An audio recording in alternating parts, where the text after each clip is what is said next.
दोस्तों एनटीए यानी national testing agency की वेबसाइट पे ऑफिशियली CUET 2022 के रिगार्डिंग एक प्रोस्पेक्टस जैसा कुछ अपलोड किया गया है। एक तरह से ये पार्शियल अपडेट है, ठीक है। इसको पूरा अपडेट नहीं कह सकते, पार्शियली ही इसमें सारी चीज़ें डिस्कस की गई है, तो उसके अकॉर्डिंग हम लोग बात करेंगे और इसको पूरा अपडेट आप मान के मत चलना। बेसिकली इसमें सिलेबस को डिस्क्राइब किया गया है, समझाने की कोशिश की गई है, ठीक है।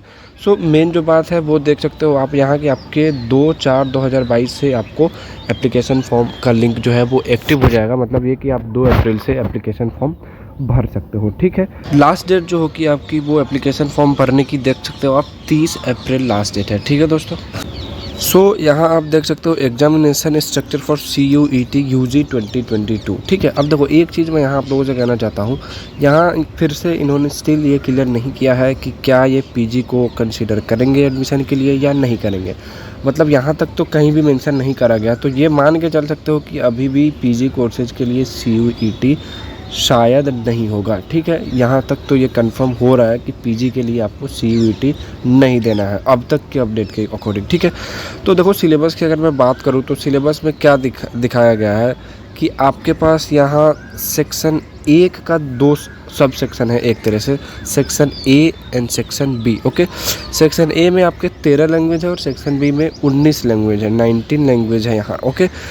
सेकेंड जो सेक्शन है वो 27 डोमेन स्पेसिफिक सब्जेक्ट्स होंगे और थर्ड है आपका जनरल टेस्ट। अब इस चीज़ को हम लोग बहुत डिटेल में समझने की कोशिश करेंगे, ठीक है। अब देखो यहाँ सिर्फ समझने की कोशिश ही करना है आपको भी, क्योंकि CUET की तरफ से एक तरह से कह लो कि इस बार बहुत खिचड़ी कर दिया गया, बहुत तरह की कन्फ्यूज़न जाहिर सी बात है आप लोगों के मन में होना ही है और सभी के मन में है। तो समय के साथ ये सारी चीज़ें क्लियर हो जाएंगी। फिलहाल मैं आपको जितना बता रहा हूँ आप उस चीज़ को कंसिडर करके चलना, ठीक है।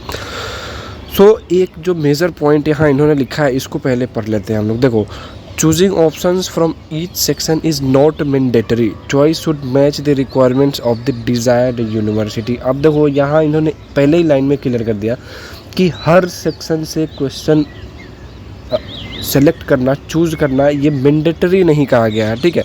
मतलब ये ज़रूरी नहीं है कि आप हर सेक्शन से क्वेश्चन अटेम्प्ट करो, ठीक। ये कंपलसरी कहीं से भी नहीं है, ये डिपेंड करता है कि आप किस यूनिवर्सिटी में एडमिशन लेना चाहते हो।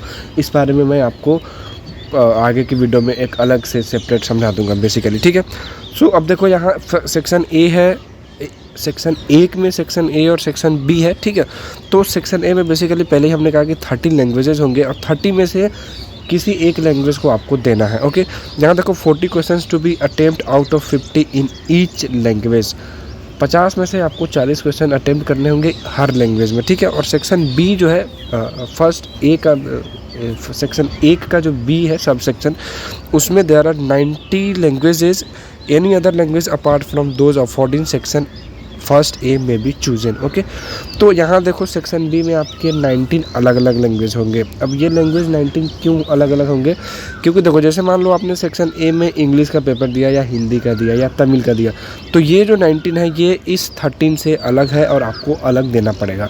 जैसे एक सीधे मैं आपको समझाना चाहता हूँ, जैसे देखो ये 19 लैंग्वेज वो लैंग्वेज है, जैसे कई बार बच्चे चाहते हैं कि अंडर ग्रेजुएशन से फॉरेन लैंग्वेज में पढ़ाई करना, जैसे कुछ पार्सियन से, चाइनीज़ से, तो इस तरह के लैंग्वेज में भी बहुत सारे लोग ग्रेजुएशन करते हैं। तो उस तरह का अगर आपका कुछ है, इटालियन जैसा कुछ पढ़ना है आपको, तो आपको ये सेलेक्ट करना होगा इनमें से किसी एक लैंग्वेज को, ठीक है।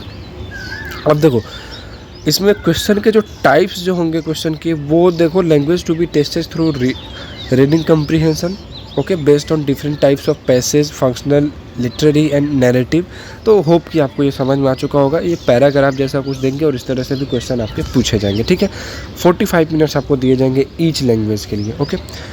तो ये फर्स्ट सेक्शन की हम लोगों ने बात कर ली, ठीक। अब आता है सेकेंड सेक्शन जो कि हमारा डोमेन स्पेसिफिक है।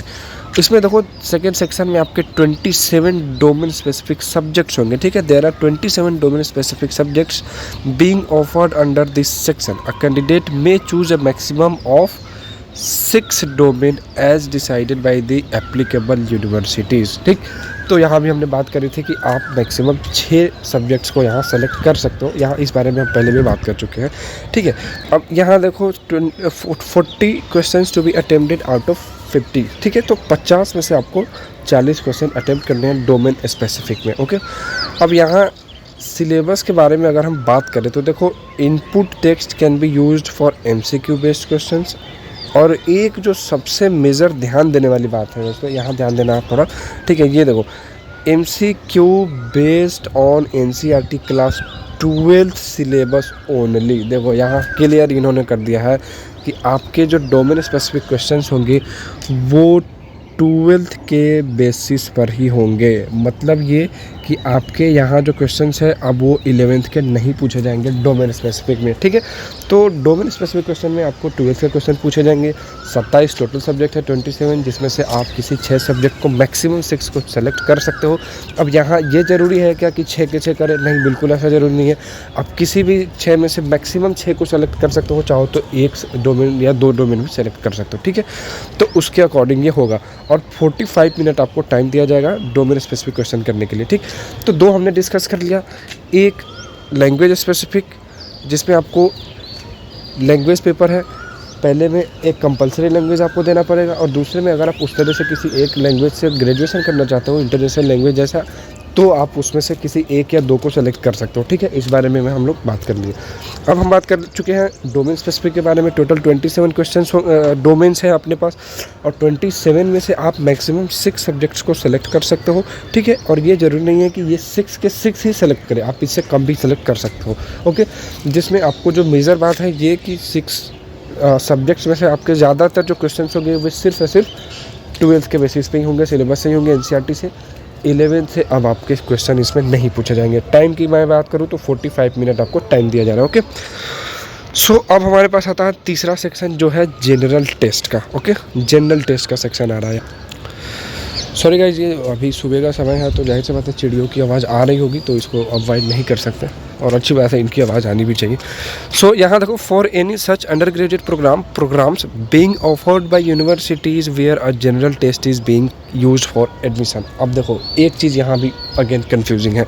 इन्होंने यहाँ ये लिखा है कि ये जो सेक्शन 3 है जनरल एप्टीट्यूड का, जनरल टेस्ट का, तो कई बार क्या होता है कि कुछ यूनिवर्सिटीज़ इसी जनरल टेस्ट के बेसिस पे एडमिशन देते हैं कुछ कोर्सेज में, ठीक है।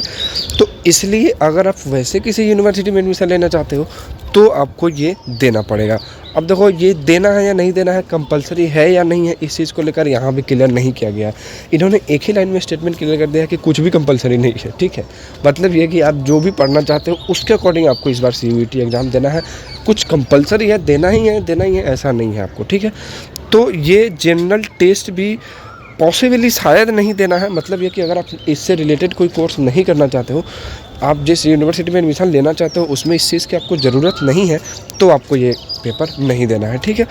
तो इस तरह का ऐसा कुछ है। और मैं अगेन कह रहा हूँ, ये पार्शियल नोटिफिकेशन है एक तरह से। जैसे ही कंफर्मेशन डिटेल नोटिफिकेशन आएगा, हम फिर से इस चीज़ को समझने की कोशिश करेंगे। फिलहाल जितनी चीज़ें दी गई है आप उतना ही समझो, और बहुत ज़्यादा पैनिक होने की ज़रूरत नहीं है। धीरे धीरे हम सारी चीज़ें समझ लेंगे, ओके। सो अगर मैं इसके सिलेबस की बात करूँ तो आप देख सकते हो, input text can be use for MCQ based question, ठीक है। General knowledge, current affairs, general mental ability, numerical ability, quantitative reasoning. तो इस तरह के जितने भी जनरल के जो सिलेबस होते हैं वे सारे क्वेश्चंस आपको इसमें पूछे जाएंगे जनरल टेस्ट में, ओके। तो ये हमने बात कर ली सिलेबस के बारे में। मैक्सिमम आपको 60 मिनट दिया जाएगा, और 60 क्वेश्चन करने हैं आउट ऑफ 75, ओके। सो ये सिलेबस के बारे में पूरा डिटेल हमने डिस्कस कर लिया दोस्तों। उम्मीद करता हूँ कि आपको समझ आया होगा, ओके। अब देखो, यहाँ कुछ ज़रूरी पॉइंट्स है। जैसे 13 लैंग्वेज की हमने बात करी, तो 13 लैंग्वेज में आप देख सकते हो यहाँ कौन कौन से लैंग्वेजेज हैं। तमिल है, तेलुगु, कन्नड़ा, मलयालम, मराठी, गुजराती, उड़िया, बंगाली, असमीज, पंजाबी, इंग्लिश, हिंदी एंड उर्दू। तो ये 13 अलग अलग लैंग्वेज है। सेक्शन ए का 1 और B था ना अपने पास, तो A का तो हमने बात कर ली 13, और B में जो हमारे पास है उसमें 19 अलग अलग लैंग्वेज है। जिसमें देखो, मैंने कहा आपसे पहले ही कि French, Spanish, German, Nepali, Persian, Italian, तो इस तरह के 19 अलग अलग लैंग्वेज है। अगर आप किसी इस लैंग्वेज से करना चाहते हो अपनी UG कोर्स, तो आप ये पेपर दे सकते हो। तो होपफुली बहुत कम ही लोग ऐसा करते हैं, तो आपको नहीं देना है, ठीक है। डोमेन स्पेसिफिक सब्जेक्ट्स की हमने बात करी, तो डोमेन स्पेसिफिक सब्जेक्ट्स में आपके पास देखो इतने सारे हैं सब्जेक्ट्स, ओके। बहुत सारे सब्जेक्ट्स हैं। जैसे देखो कि आपके पास बायोलॉजी है, बायोलॉजिकल स्टडीज़ है, बायोटेक्नोलॉजी है, business studies, chemistry, computer science, okay, zoology, history, legal studies, environmental science, mass communication, media, dance, drama, theatre. तो बहुत सारे अलग अलग सब्जेक्ट हैं। आप उस अकॉर्डिंग देख लेना, आप जो भी स्पेसिफिक कोर्स करना चाहते हो उसके अकॉर्डिंग आपको डोमेन में से पेपर अटेम्प्ट करना है, ठीक है। अब देखो, यहाँ कुछ इंपॉर्टेंट पॉइंट्स हैं ओके, डिस्कस कर लेते हैं हम लोग। सबसे पहले क्या लिखा है इन्होंने कि a candidate can choose a maximum of any 3 languages from section first and section second be together. One of the language chooser needs to be in lieu of domain specific subjects. तो ठीक है, यहाँ इस बारे में हमने पहले कहा कि सेक्शन ए में जो सब सेक्शन ए और सेक्शन बी बनाया गया है, सेक्शन ए और सेक्शन बी, तो इसमें से आप पहला तो एक सेक्शन सेलेक्ट कर लेना ए में कि हिंदी देना है, इंग्लिश देना है, या किस भी जो भी लैंग्वेज आप देना चाहते हो तो उस लैंग्वेज का पेपर देना।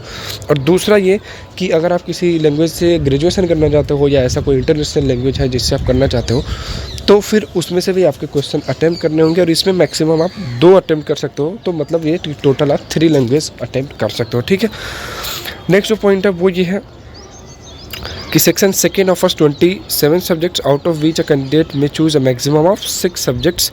ओके, तो हमने इस बारे में भी बात कर ली कि 27 डोमेन सब्जेक्ट में से आप किसी मैक्सिमम 6 को सेलेक्ट कर सकते हो, मैक्सिमम 6 को। ठीक है, उसके बाद में है section third comparison general test. Obviously general test इसमें रखा गया है। और नेक्स्ट जो पॉइंट है वो है कि for choosing language up to 3 from section first A and section first B and maximum of 6 subject from section first second and general test under section third, the candidate must refer to the requirements of his or intended use. ठीक है, ये बात मैं आपसे पहले समझा चुका हूँ, ये जो ये कहना चाहते हैं इस बारे में। ठीक है, जो भी कुछ सेलेक्ट करना वो आप अपने डिजायरस कोर्स के बेसिस पे सेलेक्ट करना।